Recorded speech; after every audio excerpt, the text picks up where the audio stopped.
Seas Ministries.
ஆண்டவரும் இரட்சகருமாகிய இயேசு கிறிஸ்துவின் நாமத்தினாலே உங்கள் ஒவ்வொருவருக்கும் காட் கோ சீஸ் மினிஸ்ட்ரி சார்பாக புத்தாண்டு வாழ்த்துதலை தெரிவித்துக் கொள்கிறேன். தேவனாகிய கர்த்தர் தம்முடைய பெரிதான கிருபையினாலே இந்த புதிய ஆண்டிலே நம்மை பிரவேசிக்க செய்திருக்கிறார். அவருக்கு ஸ்தோத்திரமும் கனமும் துதியும் மகிமையும் உண்டாவதாக. நமது ஊழியத்தின் மூலமாக ஒவ்வொரு நாளும் தேவ வார்த்தைகளை பகிர்ந்து கொண்ட தேவ ஊழியர்களையும் குடும்பங்களையும் தேவனாகிய கர்த்தர் ஆசீர்வதிப்பாராக. ஒவ்வொரு நாளும் இன்றைய மன்னா செய்தியை கேட்டு பிரயோஜனம் அடைந்த அநேகருடைய சாட்சிகளை இம்மட்டும் கேட்டிருக்கிறோம். இந்த ஆண்டிலும் கூட தம்முடைய வார்த்தையில் மாறாதவராகிய கர்த்தருடைய வார்த்தையை விசுவாசத்தோடு கேட்போம், கவனிப்போம், நிச்சயம் ஆசீர்வாதங்களை பெறுவோம். இந்த புதிய ஆண்டிலே தேவன் தமது வார்த்தைகளை நிச்சயம் நிறைவேற்றுவார் என்ற விசுவாசத்தோடும் நம்பிக்கையோடும் காத்திருப்போம். தேவனுடைய வார்த்தைகளுக்கு கீழ்ப்படிய நம்மை நாமே ஒப்பு கொடுப்போம். கர்த்தர் மகத்துவமான காரியங்களை செய்வதற்கு வல்லமையுள்ளவர். நம்முடைய நம்பிக்கை வீண் போகாது. தேவன் சகலவற்றையும் அதினதின் காலத்திலே நேர்த்தியாய் செய்கிறவர். இந்த புதிய ஆண்டையும் கூட நமக்கு தேவன் தந்திருக்கிறார். நல்ல எதிர்பார்ப்போடும் விசுவாசத்தோடும் காத்திருப்போம். இந்த ஆண்டு மகிமையாக துவங்கட்டும். கர்த்தர் தாமே இந்த ஆண்டு முழுவதும் உங்களையும் உங்கள் குடும்பங்களையும் ஆசீர்வதிப்பாராக. ஆமென்.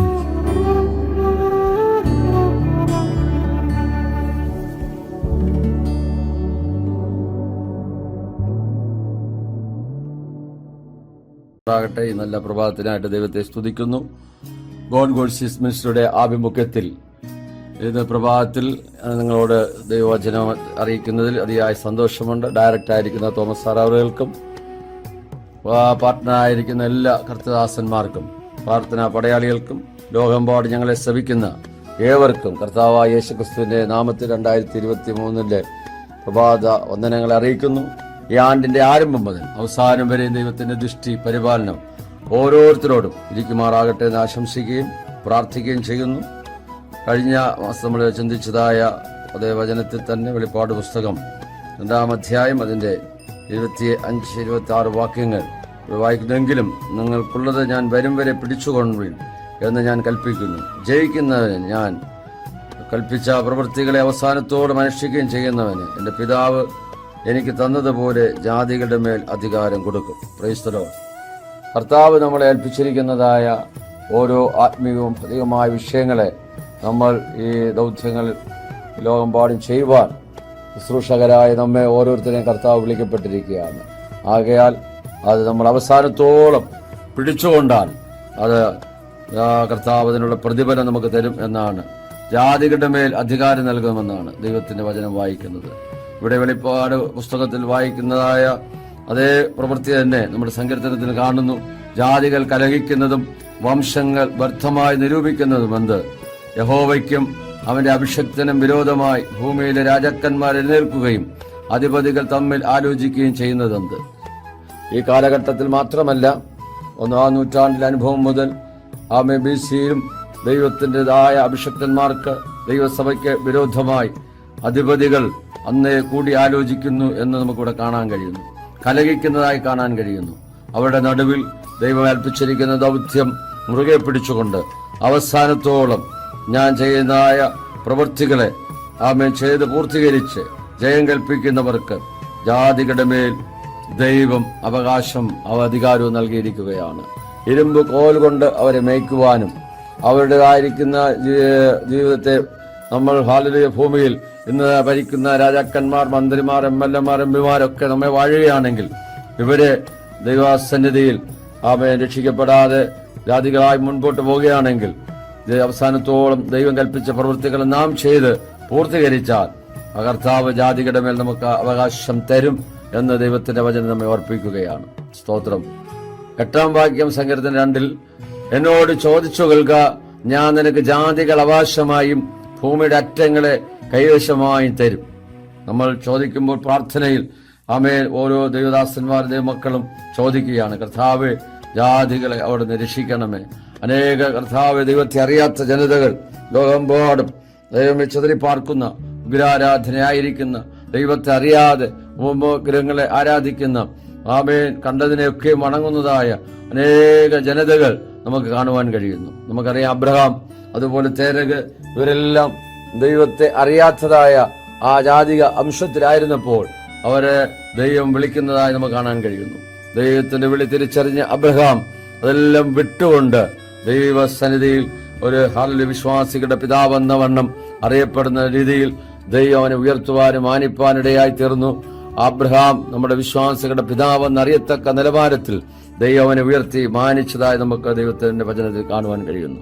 അതുപോലെ ആ കാലഘട്ടത്തിൽ സങ്കീർത്തനങ്ങളെ നമുക്ക് കാണുവാൻ കഴിയുന്നത് രാജാവ് തന്റേതായിരിക്കുന്ന ദൈവത്തിൻ്റെതായ ആ വിളിയെ തിരഞ്ഞെടുക്കുവാനിടയായി തീർന്നു. 1-ാമത്തെ രാജാവായ ശൗൽ പട്ടുപോയപ്പോൾ, അനുസരണക്കേട് കാണിച്ചപ്പോൾ, അവൻ കാലഘട്ടത്തിൽ അമർന്നു പോയപ്പോൾ ദൈവം ഒരു മനുഷ്യൻ, ഒരു ആട്ടിര ചെറുക്കനെ, ഇസ്രായേലിന്റെ മധുര ഗായകനെ താൻ വിളിച്ച് വേർതിരിച്ച് തന്റേതായിരിക്കുന്ന രാജ്യത്ത് 40 വർഷക്കാലം ഭരിക്കുന്നതിന് ജാതികളുടെ മേൽ, രാജ്യങ്ങളുടെ മേൽ ദൈവം അവൻ അധികാരം കൊടുക്കുന്നതായി നമുക്ക് കാണുവാൻ കഴിയുന്നു. ഹെബ്രോനിലും യെരൂശലേമിലുമായിട്ട് 37-40 വർഷം വരെ അവൻ രാജഭാരമേറ്റ് അവൻ നല്ല വയസ്സ് എന്നവനായി കാല സമ്പൂർണതയിൽ ദൈവത്തോട് ചേരുവാൻ പിതാക്കന്മാരോട് ചേർന്ന് നല്ലൊരു വിശ്വസ്ത സാക്ഷ്യം വഹിച്ചതായി കർത്താവ് തന്നെ പറയുന്നത്, എന്റെ ഹൃദയപ്രകാരമുള്ള ദാവീദ് എന്ന് അവൻ ജാതികളെ ഭരിക്കുവാൻ തക്കവനിടയായി തീർന്നു. സ്തോത്രം. ഇവിടെ 9-ാം വാക്യത്തിൽ പറയുന്ന ഇരുമ്പ് കോൽ കൊണ്ട് നീ അവരെ തകർക്കും, കുശവന്റെ പാത്രം പോലെ അവരെ ഉടച്ചു കളയും എന്ന് ദൈവത്തിന്റെ വചനത്തിൽ വായിക്കുന്നു. സ്തോത്രം. നമ്മുടേതായിരിക്കുന്ന ജീവിതത്തില് ജാതികളുടെ മാത്രമല്ല രാജ്യങ്ങളുടെ മേലും ഒരു അവകാശം ദൈവം തന്നുകൊണ്ട് അതിനെ ജയിച്ച് കീഴടക്കുന്ന ഒരു അനുഭവത്തിൽ ദൈവം നമ്മെ കണ്ടിരിക്കുകയാണ്. നമ്മൾ ഏത് മണ്ഡലത്തിലായിരുന്നാലും പൈശാചിക ശക്തികളെ നാം ഭയപ്പെടാതെ, ഇരുട്ടിന്റെ ശക്തികളെ നാം ഭയപ്പെടാതെ മുൻപോട്ട് പോകുന്നുവെങ്കിൽ ദൈവത്തിന്റെ പ്രവൃത്തിയെ തന്നിലൂടെ വെളിപ്പെടുത്തുന്നതായി നമുക്ക് കാണുവാനായിട്ട് കഴിയുന്നുണ്ട്. സ്തോത്രം. വെളിപ്പാട് 12-ാം അധ്യായം 3-ാം വാക്യത്തിൽ നമ്മൾ കാണുമ്പോൾ അവിടെ ദൈവത്തിൻ്റെതായിരിക്കുന്ന വചനത്തിൽ പ്രകാരം എഴുതിയിരിക്കുകയാണ്, 1-2 വാക്യങ്ങൾ. തദീസിലെ സഭയുടെ ദൂതൻ എഴുതുക, ദൈവത്തിന്റെ ആത്മാവും 7 നക്ഷത്രമുള്ളവൻ അരുളി ചെയ്യുന്നു, ഞാൻ നിന്റെ പ്രവൃത്തി അറിയുന്നു, ജീവനുള്ളവൻ നിനക്ക് പേരുണ്ടെങ്കിലും നീ മരിച്ചവനായിരിക്കുന്നു. സ്തോത്രം. അതുകൊണ്ട് ഉണർന്നുകൊള്ളുക, ചാവാറായ ശേഷിപ്പുകളെ ശക്തീകരിക്കുക. ഞാൻ നിന്റെ പ്രവൃത്തി എന്റെ ദൈവത്തിന്റെ സന്നിധിയിൽ പൂർണ്ണതയായി കണ്ടിട്ടില്ല. നമ്മൾ ചെയ്യുന്ന പ്രവൃത്തികൾ, നമ്മുടേതായ സുവിശേഷ പ്രവർത്തനങ്ങൾ, നമ്മുടേതായിരിക്കുന്ന താലന്തുകൾ, നമ്മുടേതായിരിക്കുന്ന ദാനങ്ങൾ, ധർമ്മങ്ങളൊക്കെയും ദൈവത്തിന്റെ സന്നിധിയിൽ കർത്താവ് നോക്കുമ്പോൾ ആ പ്രവൃത്തിയിൽ ഞാനും നിങ്ങളും കുറവുള്ളവരാണ്. സ്തോത്രം. നമുക്കറിയാം, കൊർന്നേലിയോസ് എന്ന് പറയുന്ന ഒരു ദൈവഭക്തൻ ഇത്താലിയിൽ ഉണ്ടായിരുന്നു. അദ്ദേഹം എപ്പോഴും ദൈവത്തോട് പ്രാർത്ഥിക്കുന്നവനായിരുന്നു. അവൻ വളരെ ധർമ്മം കൊടുക്കുന്നവനായിരുന്നു. ദൈവത്തെ ഭയപ്പെടുന്ന വ്യക്തിയായിരുന്നു. ദൈവദാസന്മാരെ ബഹുമാനിക്കുന്ന വ്യക്തിയായിരുന്നു. അപ്പോൾ ഒരു ദൂതൻ പ്രത്യക്ഷമായിട്ട് പറയാണ്, കൊർന്നേലിയോസേ, നീ യോപ്പയിലേക്ക് ആളയച്ച് ശിമോൻ പത്രോസ് എന്നതിനെ വരുത്തി പ്രസംഗം കേൾക്കണം. ആമേൻ നിനക്ക് ഇനി ജീവിതത്തിൽ കുറവുള്ളത് അവൻ നിന്നോട് കൽപ്പിക്കും, അതുകൊണ്ട് നീ അവനെ വിളിച്ചു വരുത്തണമെന്നുള്ളതായ അരുളപ്പാട് ദൂതൻ പറഞ്ഞു കൊടുക്കുന്നതായി കാണാൻ കഴിയുന്നു. പത്രോസിനും അതുപോലെ തന്നെ പ്രാർത്ഥിക്കുവാൻ സമയത്ത് അവനൊരു വിവശത വരികയും ക്ഷണപ്പോൾ അവൻ ഒരുക്കുന്ന സമയത്ത് പ്രാർത്ഥിക്കാൻ വന്മാടത്തിൽ കയറുന്നതായ സമയത്ത് ആമേൻ അതേ തുപ്പട്ടി പോലൊരു പാത്രം സകല മൃഗജാതികൾ, പർവ്വജാതികൾ, ഇഴജാതികളായി നിറച്ചിട്ട് ഭൂമിയിൽ നിന്ന് സ്വർഗത്തിൽ നിന്ന് ഭൂമിയിലേക്ക് ഇറക്കി വിടുന്ന ഒരു കാഴ്ച കണ്ടിട്ട് പത്രോസിനോട് പറയാണ്, ആർത്തു തിന്നുക. അവൻ പറഞ്ഞു, കർത്താവേ, അശുദ്ധമോ മലിനമായോ ഒന്ന് ഞാൻ ഇതുവരെ ഭക്ഷിച്ചിട്ടില്ല. ഞാൻ വിശുദ്ധീകരിച്ചതിന് നീ അശുദ്ധമെന്ന് എണ്ണരുത് എന്ന് പറഞ്ഞ് ഇങ്ങനെ ദർശനം 1-2 വട്ടം കാണിച്ച അനന്തരം അത് സ്വർഗത്തിലേക്ക് വലിച്ചെടുക്കപ്പെടുകയാണ്. ഇതെന്താകുമെന്ന് ചിന്തിച്ച് വ്യാകുലനായി പ്രാർത്ഥനാ വെൺമാടത്തിലിരിക്കുമ്പോൾ കൊർന്നല്യോസ് അയക്കപ്പെട്ടതായ വ്യക്തികൾ അവനെ തിരഞ്ഞു വന്നിരിക്കുകയാണ്. ശിമോൻ എന്ന തൊൽക്കൊലനായ ശിമോൻ ഇവിടെ പാർക്കുന്നുണ്ടോ എന്ന് ചോദിക്കുമ്പോൾ, നിങ്ങളെ അന്വേഷിക്കുന്ന ആൾ ഞാൻ തന്നെ എന്ന് പറഞ്ഞ് അവൻ തന്നെ വെളിപ്പെടുത്തിക്കൊണ്ട് കടന്നു വരുന്നതായിട്ട് നമുക്ക് കാണുവാനായിട്ട് കഴിയുന്നു. സ്തോത്രം. അവരോടുകൂടെ പാർത്ത് അവർ ചില സഹോദരന്മാരുമായിട്ട് അതേ ചില നാളുകൾ കഴിഞ്ഞപ്പോൾ അവിടെ കടന്നു വരുവാൻ തക്കവനിടയായി തീർന്നു. ആ സമയത്ത് ദൈവത്തിന്റെ പ്രവൃത്തിയെ അവർക്ക് കാണുവാനായിട്ട് ഇടയായി തീർന്നതായിട്ട് ദൈവത്തിന്റെ വചനത്തിൽ നമ്മൾ വായിക്കുന്നു. സ്തോത്രം. അപ്പോൾ പ്രാർത്ഥിക്കുന്ന ദൈവത്തിന്റെ ദാസന്മാരുടേതായ പ്രവൃത്തികളെ അറിയുന്നതായ ഒരു നല്ല കർത്താവ് നമുക്കുണ്ട് എന്നാണ് നമുക്ക് കാണുവാൻ കഴിയുന്നത്. നമ്മൾ കർത്താവിന്റെ വയൽ പ്രദേശത്ത് അധ്വാനിക്കുന്നത്, പ്രാർത്ഥിക്കുന്നത്, ട്രാക്ക് മിനിസ്റ്റർ ചെയ്യുന്നത്, അവൻ ഉപവസിക്കുന്നത്, നമ്മുടേതായ രഹസ്യം പരസ്യമായ എല്ലാ കാര്യങ്ങളിലും ദൈവത്തിൻ്റെതായിരിക്കുന്ന അതേ കൃപ ഇന്നോളം കൂടെ ഉണ്ടായിരുന്നു എന്ന് നമുക്ക് കാണാൻ കഴിയുന്നു. അത് നമ്മൾ ചെയ്യുന്ന പ്രവൃത്തികൾ ഇനിയും അധികം വർദ്ധിക്കുവാൻ കർത്താവ് നമ്മളെക്കുറിച്ച് ആഗ്രഹിക്കുന്നുണ്ട്. ആ നിലയിൽ ദൈവത്തിൻ്റെതായ വലിയ പ്രവൃത്തിയെ വെളിപ്പെടുത്തുവാൻ നമുക്ക് സഹായിക്കുമാറാകട്ടെ. സ്തോത്രം. അതേ ദൈവത്തിന്റെ വചനം ഇവിടെ പിന്നെ വായിക്കുന്ന എങ്ങനെയാണ്? എബ്രായർ 3:6 നമ്മൾ വായിക്കുന്നു. സ്തോത്രം. ക്രിസ്തുയേശുവോ അവന്റെ ഭവനത്തിനൊക്കെയും അധികാരിയായ പുത്രനായിട്ട് തന്നെ പ്രത്യാശയോടെ ധൈര്യവും പ്രശംസയും നാം അവസാനത്തോളം മുറുകെ പിടിച്ചുകൊണ്ടാൽ നാം തന്നെ അവന്റെ ഭവനമാകും. Praise the Lord. നമുക്കൊരു പ്രത്യാശയുണ്ട്. ഈ ലോകത്തിൽ മാത്രമല്ല, വരുവാനുള്ള ലോകത്തിലും നമ്മൾ പ്രത്യാശയുള്ളവരായി കാണപ്പെടുകയാണ്.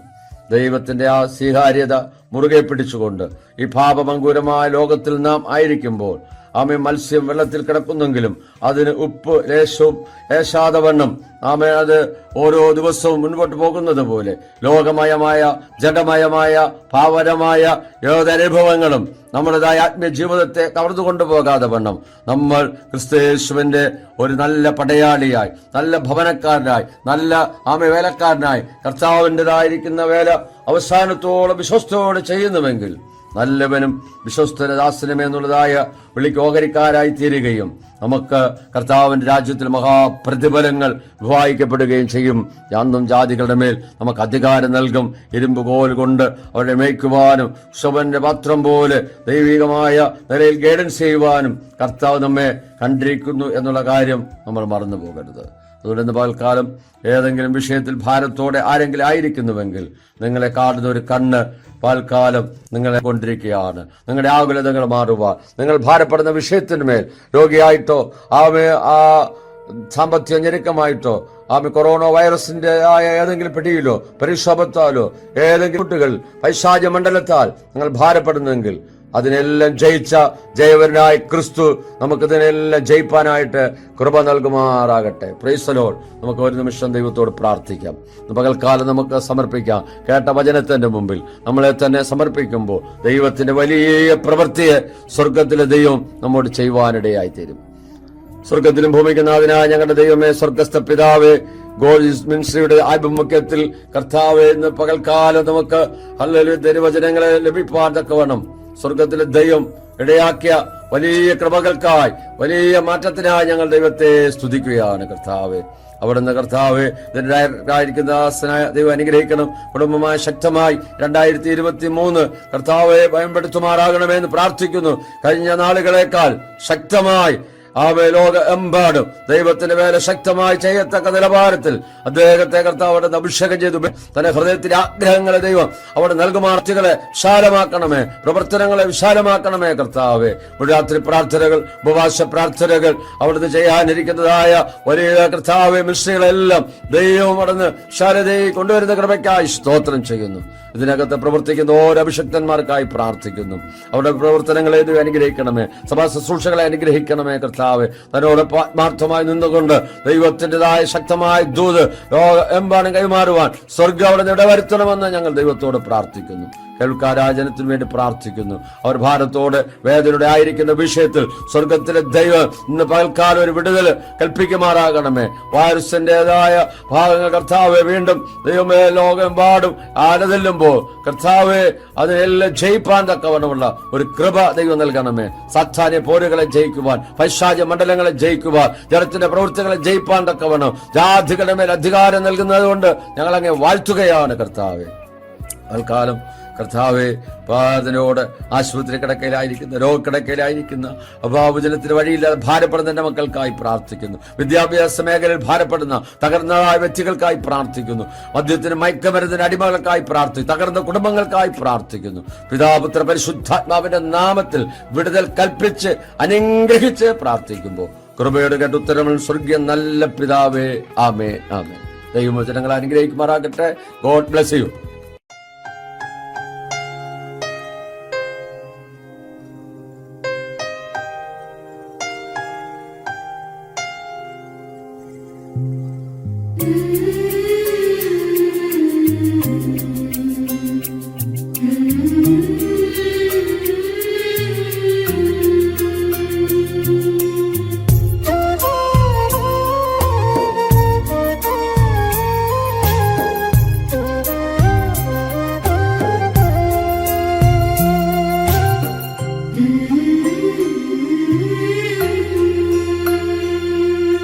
ലോകം മുഴുവൻ നേടിയാലും നിന്നാത്മാവു നശിച്ചാലെന്തു ഫലം? ലോകം മുഴുവൻ നേടിയാലും നിന്നാത്മാവു നശിച്ചാലെന്തു ഫലം? ആത്മാവിൻ വിലയാ എന്തു നൽകും നീ? പകരം വയ്ക്കാനെന്തുണ്ടീ ഭൂമിയിൽ? നിൻ സമ്പത്തു മുഴുവനോ ലോകത്തെ തന്നെയോ പകരം നൽകിയിടുകിൽ മതിയാകുമോ? ലോകം മുഴുവൻ നേടിയാലും നിന്നാത്മാവു നശിച്ചാലെന്തു ഫലം?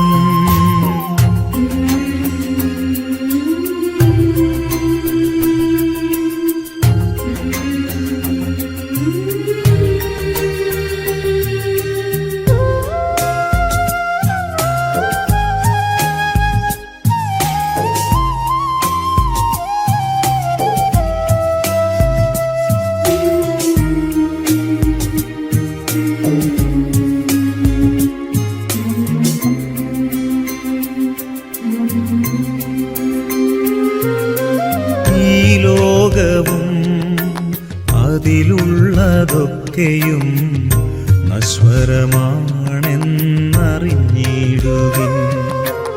ഈ ലോകവും അതിലുള്ളതൊക്കെയും നശ്വരമാണെന്നറിഞ്ഞിടുവിൻ. അല്പസുഖങ്ങൾ നൽകിയിടും ലോകം നാശത്തിൻ പാതകൾ തുറന്നു തരും. അനശ്വര സൗഭാഗ്യം നേടിയിടുവാൻ ദൈവത്തിൻ ആത്മാവിൽ ജീവിക്കുവിൻ. അനശ്വര സൗഭാഗ്യം നേടിയിടുവാൻ ദൈവത്തിൻ ആത്മാവിൽ ജീവിക്കുവിൻ. ലോകം മുഴുവൻ നേടിയാലും നിന്നാത്മാവു നശിച്ചാലെന്തു ഫലം?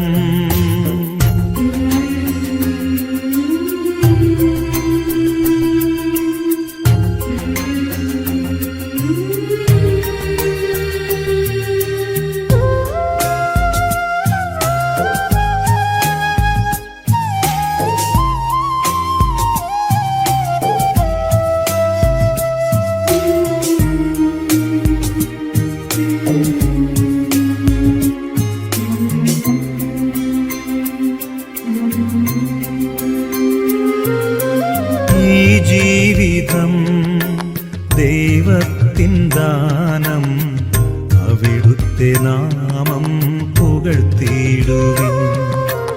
ഈ ജീവിതം ദൈവത്തിൻ ദാനം, അവിടുത്തെ നാമം പുകഴ്ത്തിയിടുവിൻ. വരുവാനിരിക്കുന്നതൊന്നുമേ നമ്മൾ അറിയുന്നില്ലെന്നോർത്തിയിടണം. സർവം ഭരിക്കുന്ന ദൈവത്തിൻ മുൻപിൽ ജീവനും ആത്മാവും സമർപ്പിച്ചിടാം. സർവം ഭരിക്കുന്ന ദൈവത്തിൻ മുൻപിൽ ജീവനും ആത്മാവും സമർപ്പിച്ചിടാം. ലോകം മുഴുവൻ നേടിയാലും നിന്നാത്മാവു നശിച്ചാലെന്തു ഫലം? ലോകം മുഴുവൻ നേടിയാലും നിന്നാത്മാവു നശിച്ചാലെന്തു ഫലം?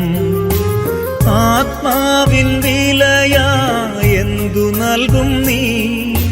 പകരം വയ്ക്കാൻ എന്തുണ്ടീ ഭൂമിയിൽ? നിൻ സമ്പത്തു മുഴുവനോ ലോകത്തെ തന്നെയോ പകരം നൽകിയിടുകിൽ മതിയാകുമോ? ലോകം മുഴുവൻ